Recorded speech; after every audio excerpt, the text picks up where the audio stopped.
सीतापुर के अनुज त्रिवेदी और उसके बेटे प्रखर पर आरोप है कि दोनों ने मिलकर करीब 44 महिलाओं को शादी के नाम पर अपने जाल में फंसाया और करीब 100 करोड़ रुपए की ठगी कर ली। आरोप है कि अनुज खास तौर पर तलाकशुदा और विधवा महिलाओं को निशाना बनाता था। कभी अखबार के शादी के विज्ञापन से संपर्क करता था तो कभी साइटों से। वो महिलाओं के सामने कभी अपना नाम अजय अग्रवाल बताता तो कभी खुद को बिल्डर और कारोबारी बताकर भरोसा जीतता था।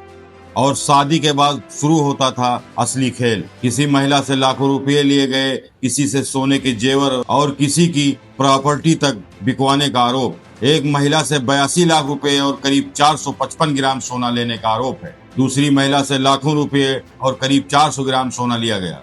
और इस कहानी में सबसे चौंकाने वाली बात यह है, अनुज अपने बेटे प्रखर को कई महिलाओं के सामने अपना छोटा भाई बताता था। यानी रिश्ता भी जरूरत के हिसाब से बदलता था और पहचान भी। एक महिला को जब अनुज पर शक हुआ तो जांच करने पर उसे पता चला कि जिस पत्नी को वो मृत बता रहा था वो जिंदा थी। आरोप है कि शिकायत करने पर उसे तस्वीरें वायरल करने की धमकी तक दी गई।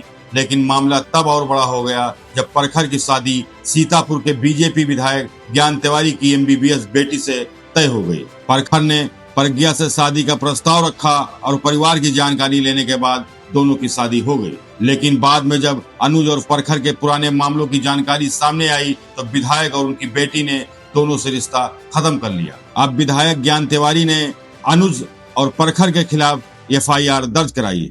फिलहाल पुलिस मामले की जांच कर रही है और इन आरोपों की सच्चाई जांच के बाद ही पूरी तरह सामने आएगी।